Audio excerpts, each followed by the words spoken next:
श्री शिवाय नमस्तुभयम। दोस्तों, जैसा कि आप सभी लोग जानते हैं कि 21 दिसंबर 2025 यानी रविवार को पड़ रही है पौष महीने की शुक्ल पक्ष द्वितीया तिथि और चंद्र दर्शन, जो बहुत ही खास है। और दोस्तों, ये वो द्वितीया है जो कि पौष महीने में रविवार को पड़ रही है। दोस्तों, इसी दिन किया जाने वाला पंडित जी द्वारा बताया गया एक लाल फूल और एक सफेद फूल वाले उपाय आप लोगों को जरूर करना चाहिए, क्योंकि दोस्तों ये एक ऐसा उपाय है जो कि हर दिन नहीं किया जाता। पौष महीने में जो रविवार की द्वितीया तिथि आती है उसी दिन किया जाता है। अगर आप लोगों ने इस उपाय को नहीं किया है या किसी कारणवश नहीं कर पाए हो तो इस पौष रविवार द्वितीया तिथि के दिन इस उपाय से मत चूकना। दोस्तों देखिए, ये दिन इतना खास होता है, इतना महत्वपूर्ण होता है। देखा गया है कभी कभी बड़े बड़े पूजा पाठ अनुष्ठान से जो मनोकामना पूर्ण नहीं होती है, वह पौष रविवार के दिन एक छोटे से करने से ही आपकी मनोकामना पूर्ण हो जाती है। और बहुत सारे लोगों ने इस उपाय को किया भी है और उनको इस उपाय को करने का फल भी जरूर मिला है। अगर आप लोग भी इस उपाय को इस रविवार के दिन करना चाहते हैं तो आप इस उपाय को पहले अच्छे से समझ लेना, सुन लेना, उसके बाद करना। आपको इस उपाय का फल जरूर मिलेगा, आपकी सभी मनोकामनाएं पूरी हो जाएंगी। दोस्तों, हम आपको यहां पर बता दें कि ये जो एक लाल फूल और एक सफेद फूल वाले उपाय है, ये उपाय पंडित जी ने अपनी अभी की सीहोर की कथा में ही बताया है। उपाय को करने से आपके घर में चाहे किसी भी प्रकार की दुहक और समस्या क्यों ना चल रही हो, आपको उसका कारण भी नहीं पता है कि भाई ये समस्या किस कारण से चल रही है। उसका कुछ भी कारण हो सकता है, जैसे पितृदोष हो सकता है, काल सर्प दोष हो सकता है, या किसी भी तरह का मंगल दोष भी हो सकता है, और भी बहुत तरह के दोष होते हैं, कुछ भी हो सकता है। पर आपको इस उपाय को करने के लिए अपने दोष को पता लगाने की भी जरूरत है।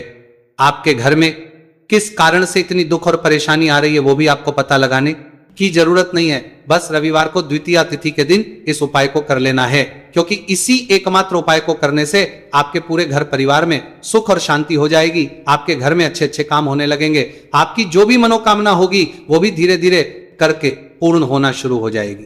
अब हम समझते हैं इस एक लाल फूल और एक सफेद फूल वाले उपाय को आपको करना कैसे है, किसको करना है, किस करना है और कैसे करना है। देखो, उपाय बिल्कुल आसान है, बस समझने वाली बात है।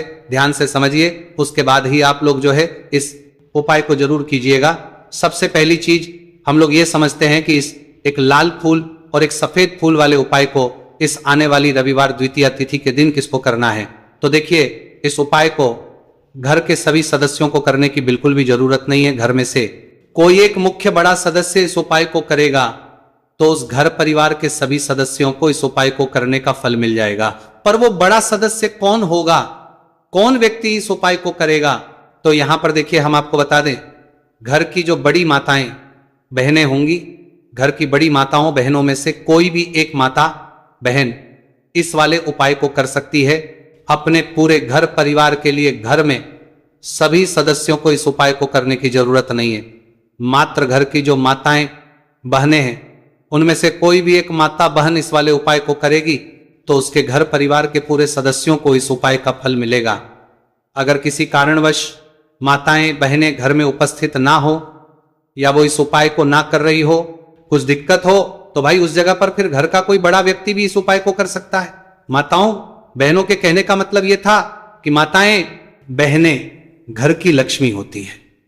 जब घर की लक्ष्मी कोई उपाय करती है तो निश्चित ही भगवान शिवजी जल्दी प्रसन्न होते हैं और उपाय का फल में बहुत जल्दी और बहुत बड़ा करके भी यहां पर देते हैं। तो आप लोग ये बात समझ गए होंगे। अब हम ये बात समझते हैं कि इस वाले उपाय को हमें करना किस समय है। एक लाल फूल और एक सफेद फूल वाले उपाय को हमें द्वितीया तिथि के दिन करना किस समय है। तो देखिए, इस उपाय को करने का जो समय है, सुबह का समय भी है और शाम का समय भी है। अब देखिए, यहां पर हम मुख्य रूप से सुबह का समय नहीं बोलेंगे, क्योंकि देखिए ये जो द्वितीया तिथि है, और आप सभी लोग जानते हैं रविवार द्वितीया तिथि के दिन का प्रदोष काल का मतलब शाम का जो समय होता है ना, इस दिन भगवान शिव जी का सबसे प्रिय दिन होता है। तो आप लोग इसे एक लाल फूल एक सफेद फूल वाले उपाय को सुबह के समय भी कर सकते हो और शाम के समय प्रदोष काल में भी कर सकते हो। सुबह के समय अगर कर रहे हो तो 10 या फिर 11 बजे तक भी अगर उपाय करोगे तो भी आपको उपाय का फल मिलेगा। वही अगर शाम के समय कर रहे हो तो इस दिन जरूर शाम के समय का ध्यान रखना कि शाम के 6 बजे से लेकर 7 बजे के बीच में अगर आप इस उपाय को कर सकते हो तो बिल्कुल कर लेना, पूरी कोशिश करना। पर अगर किसी कारणवश इस समय के बीच में ना कर पाओ तो रात 8 बजे तक भी अगर आप उपाय को करोगे तो आपको उपाय का फल जरूर मिलेगा। ये बात आपको समझ आ गई कि आप इस उपाय को सुबह और शाम दोनों समय कर सकते हो। मतलब करना आपको एक ही समय है, घर में से किसी एक ही बड़े व्यक्ति को करना है, एक ही बार इस उपाय को करना है, दोनों समय नहीं करना है। आपको जो समय अच्छा लगे आप उस समय पर इस वाले उपाय को कर सकते हैं। तो चलिए जानते हैं इन विशेष उपायों के बारे में। लेकिन उससे पहले जो भी मेरे भाई मेरी प्यारी बहनें आज चैनल पर पहली बार आए हैं या मेरी आवाज आज पहली बार सुन रहे हैं, अगर आप भी महादेव के सच्चे भक्त हैं तो वीडियो को लाइक और चैनल को सब्सक्राइब जरूर कर लें और कमेंट बॉक्स में लिखें हर हर महादेव। देखो, अब सबसे पहली बात आती है कि इस उपाय को हमें करना किस लिए। जैसा कि हमने अभी आपसे बोला कि इस उपाय को करने के बाद आपके जीवन में बहुत सारी खुशियां आएंगी, आपकी मनोकामनाएं पूर्ण होंगी, आपकी धन की समस्या दूर होगी, आपकी पैसों की समस्या दूर होगी। अब देखिए, अगर आप लोग सोच रहे हो कि भाई हमें अपना घर बनाना है पर घर बनाने के लिए पैसा नहीं है, हमें गाड़ी लेना है पर गाड़ी लेने के लिए पैसा नहीं है, हमें जमीन लेना है पर जमीन के लिए पैसों की कमी पड़ रही है, अगर ऐसी ही दिक्कत परेशानी या किसी भी तरह की धन से जुड़ी हुई समस्या या पैसों से जुड़ी हुई समस्या अगर आपके जीवन में चल रही है तो ये उपाय निश्चित ही आपके जीवन में बहुत सारे फल ला कर दे सकता है। इसीलिए अगर आपके घर में बहुत ज्यादा दिक्कत समस्या परेशानी चल रही है, धन से जुड़ी हुई, पैसों से जुड़ी हुई, धन की बहुत ज्यादा कमी आ रही है, पैसों की आवक नहीं हो रही है, तो भाई आप लोगों को इस वाले उपाय को जरूर करना चाहिए। घर में से किसी एक भी भागते व्यक्ति को अब इस उपाय में करना क्या है वो सबसे पहले हम लोग जान लेते हैं। उपाय की सामग्री हम लोग सबसे पहले जानते हैं कि इस उपाय में किस किस चीज की आवश्यकता पड़ेगी। तो देखिए, उपाय का नाम तो एक लाल फूल और एक सफेद फूल वाला उपाय है, पर इस उपाय में कुल मिलाकर 4 सामग्री हमें लगने वाली, जो कि पंडित जी ने खुद सीहोर वाली कथा में बताया है। और जो हम आपको उपाय बताते हैं वो पंडित जी द्वारा बताए गए होते हैं, अलग से हम कुछ भी नहीं बताते हैं।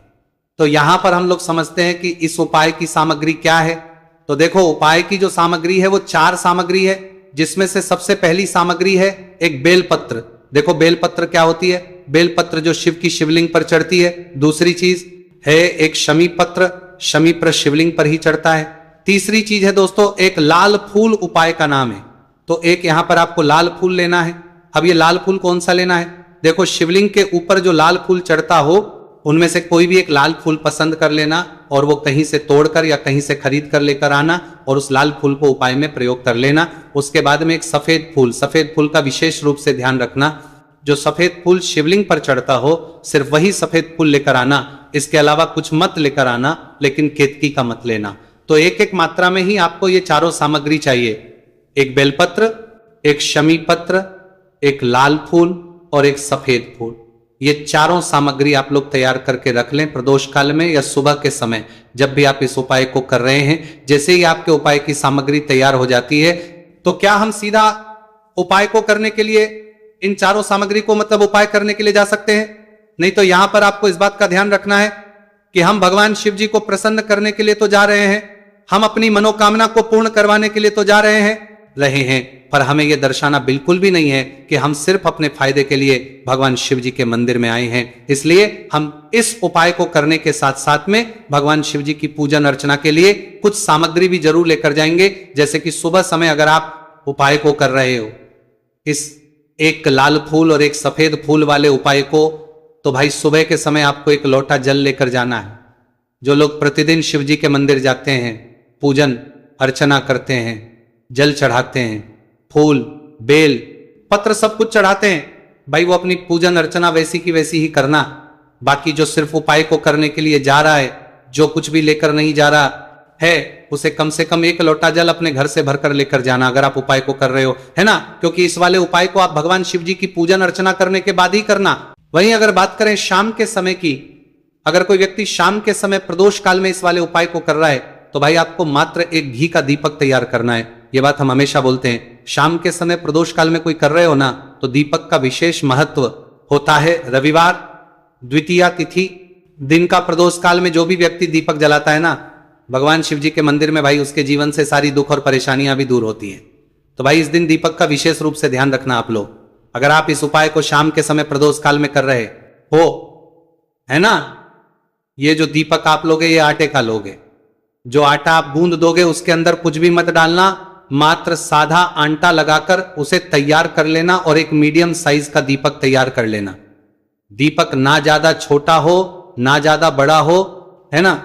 उसके बाद में दीपक आपका तैयार हो जाए तो इसके अंदर जो बत्ती रखोगे वो गोल बत्ती रखोगे। देखो गोल बत्ती भी दो तरह की होगी, एक बाजार की और एक घर वाली। तो कोशिश करना अपने घर में जो रुई रखी हुई है उस रुई से आप लोग एक गोल बत्ती अपने ही हाथों से बनाओ। उपाय का फल अच्छा मिलता है।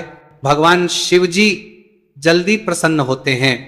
जब हम किसी भी उपाय को अपने हाथों से परिश्रम करके तैयार करते हैं तो आपको उस दीपक के अंदर एक गोल बत्ती रख देनी है। इसके अंदर जो चीज आप लोग डालोगे वो डालोगे शुद्ध देसी गाय का घी। इस बात का विशेष रूप से ध्यान रखना, शुद्ध देसी गाय का घी ही डालना है, तेल वगैरह नहीं। आज के दिन तो मत डालना, रविवार द्वितीया तिथि के दिन, क्योंकि भगवान शिव जी का सबसे प्रिय दिन और प्रिय समय पर हम लोग इस वाले उपाय को कर रहे हैं। तो थोड़ा सा शुद्ध गाय का घी इतना डालना कि वो दीपक कुछ समय तक चल सके। न बाजार वाला मिलावटी घी डालना, न भैंस का घी डालना, शुद्ध देसी गाय का घी।